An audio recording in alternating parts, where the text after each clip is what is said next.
Saudara, saling serang antara Amerika Serikat dan Iran semakin panas. Minggu pagi, AS kembali membombardir Iran, buntut Teheran menyerang kapal di Selat Hormuz.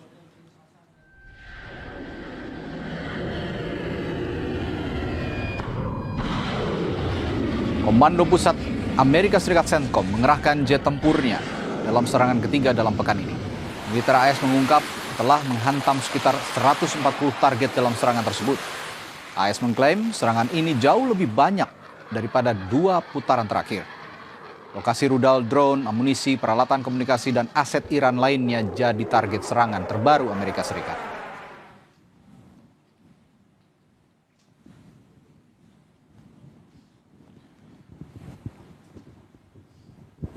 Sabtu lalu, militer AS juga menyerang Iran setelah kapal kontainer berbendera Siprus diserang saat melintas di Selat Hormuz. Warga lokal Iran melaporkan beberapa suara ledakan di beberapa bagian provinsi Bushehr pada Sabtu pagi. Ledakan juga dilaporkan terjadi di kota As-Sayluyeh dan Bandar Deir di Iran Selatan.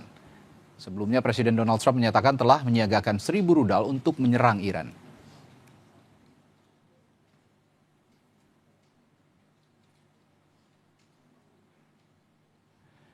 Di sisi lain, Korps Garda Revolusi Islam Iran IRGC merilis rekaman serangan ke pangkalan udara Pangeran Hassan di Yordania.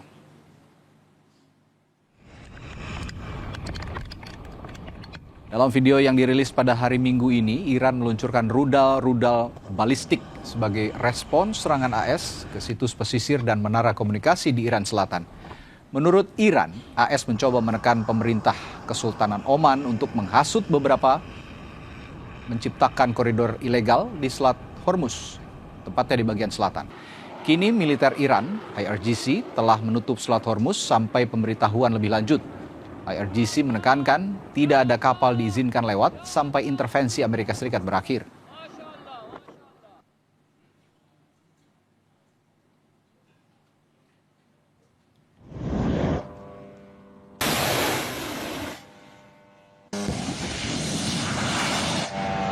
Dari wilayah Iran Selatan, IRGC juga meluncurkan serangan pesawat tak berawak atau drone ke pangkalan Amerika Serikat di Kuwait dan Bahrain.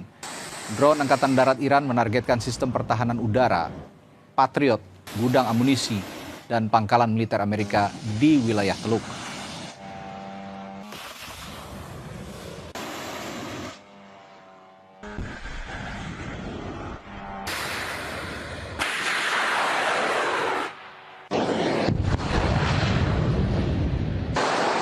Fasilitas komunikasi militer AS dan radar di Bahrain menjadi sasaran dalam gelombang serangan terpisah.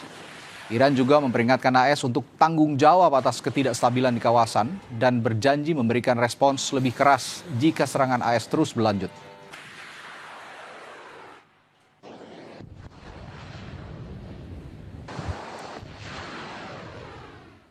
Pemimpin tertinggi Iran Mojtaba Khamenei bersumpah bahwa rakyat Iran akan terus membalas dendam atas kematian ayahnya Ali Khamenei dan pejabat lainnya.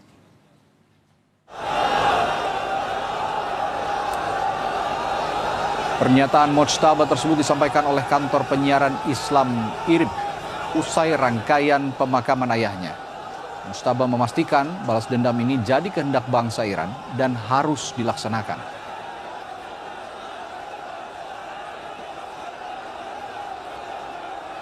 عهد می‌بندیم که انتقام خون پاک شما و همه شهیدان این دو جنگ را از قاتلین جنایتکار و بی‌آبرو بگیریم.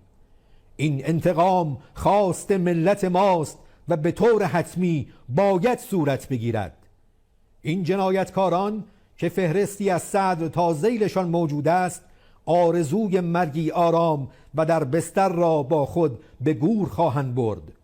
آنها باید بدانند که این امر متوقف بر وجود شخص من یا سایر مسئولان نیست.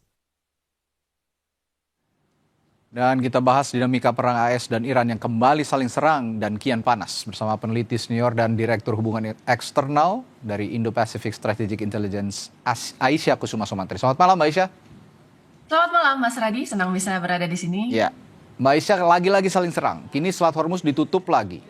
Akankah AS merespons dengan ikut blokade seperti sebelumnya kira-kira? Dan apa tanda-tandanya? Ya, saya rasa ini dibandingkan dengan Memorandum of Understanding, bisa kita bilang bahwa ini MOU ini adalah Memorandum of Uncertainty ya.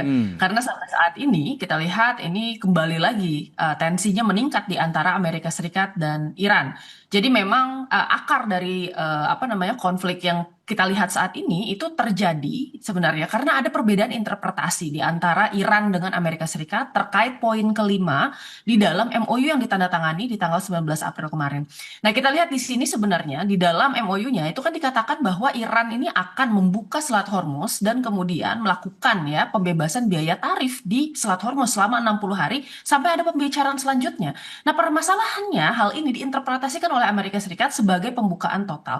Jadi saat ini kita lihat ini ada 3 jalur yang sebenarnya ada di Selat Hormuz. Yang pertama ini adalah jalur internasional ya yang menjadi jalur tradisional di Selat Hormuz. Yang kedua ini adalah jalur melalui rute utara yang ditetapkan oleh Iran dan ini diinterpretasikan sebagai Iran sebagai jalur resmi ya yang berkoordinasi dengan ketat dengan pemerintah Iran untuk bisa melewati hal tersebut.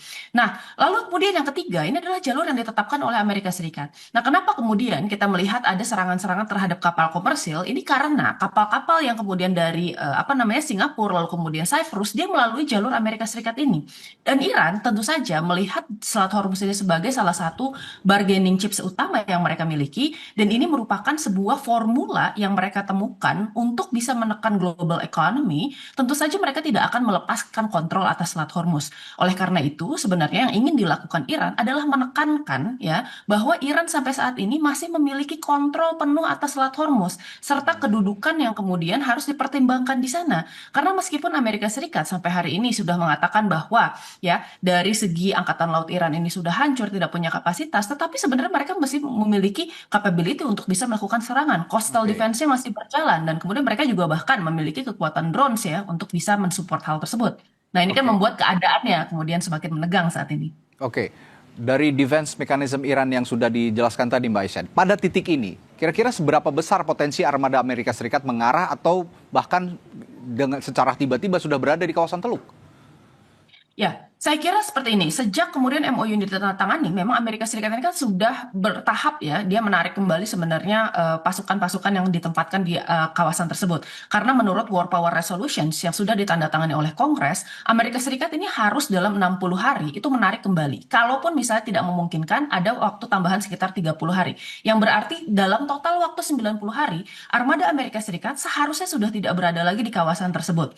Nah, kita lihat sekarang di sini sebenarnya ya Amerika Serikat itu mengatakan bahwa mereka sudah memiliki 1.000 misal dan lain-lain, tetapi harus dipertimbangkan bahwa 1.000 misal itu juga tidak semuanya sebenarnya itu harus dikeluarkan untuk kemudian kepentingan di Timur Tengah. Karena Amerika Serikat sekarang ini harus menggantikan apa yang kemudian kosong kemarin ditarik ya dari THAAD system yang ada di kemudian Korea Selatan. Lalu kemudian kita juga bicara tentang bagaimana AS ini sampai hari ini masih mensuplai misil untuk dikirimkan ke Ukraina. Jadi saya kira sebenarnya ini merupakan sebuah retorika yang disebutkan oleh Amerika Serikat ya terkait bagaimana Amerika Serikat memiliki dominasi di sana. Jadi saya rasa sebenarnya meskipun AS sekarang masih memiliki standing position, tetapi ini bukan dalam waktu yang lama ya. Kalau misalnya seandainya taruhlah Amerika Serikat sampai hari ini nanti kita lihat masih berada di sana dan terus konfliknya ini meningkat, saya kira sebenarnya ini harus ada lobby-lobby yang cukup kuat dari Donald Trump khususnya untuk meyakinkan Kongres terkait bagaimana ya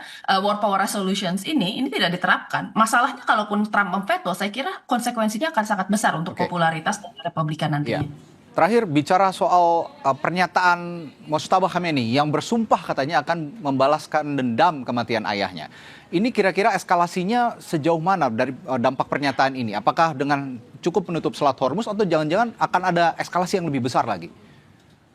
Sejauh ini kalau kita lihat ya, apa yang kemudian dilakukan, Selat Hormuz ini menjadi salah satu tekanan utama yang bisa dilakukan oleh Iran. Kenapa? Karena ketika Amerika Serikat berani melakukan sesuatu dan berani melakukan penaikan tangga eskalasi lagi, yang pertama kali kemudian ditutup oleh Iran itu pasti adalah Selat Hormuz. Karena Iran tahu betul kalau Selat Hormuz ditutup, ya yang sakit tidak hanya Amerika Serikat, tetapi seluruh dunia, sehingga keadaan kembali ke square zero gitu. Nah, tetapi di sini Iran ini melakukan posisi yang sifatnya adalah retaliatory. Jadi Iran kemarin juga tidak menyerang sebenarnya kapal Amerika Serikat, tetapi yang menyerang Iran itu kan sebenarnya AS terlebih dahulu melalui serangan ke apa namanya Qasem Island, lalu kemudian kita tahu ke Bandar Abbas, Asaluyah dan lain-lain gitu ya. Dan itu merupakan kayak titik-titik strategis untuk Iran. Saya rasa di sini yang ingin dilakukan Amerika Serikat adalah menghilangkan kapasitas Iran untuk bisa bertahan ya di dalam apa namanya asymmetric warfare melalui strategi atribusi yang ditetapkan oleh Iran. Jadi kemarin kita lihat target-targetnya ini kembali lagi ke fasilitas-fasilitas sipil gitu ya dibandingkan dengan fasilitas militer.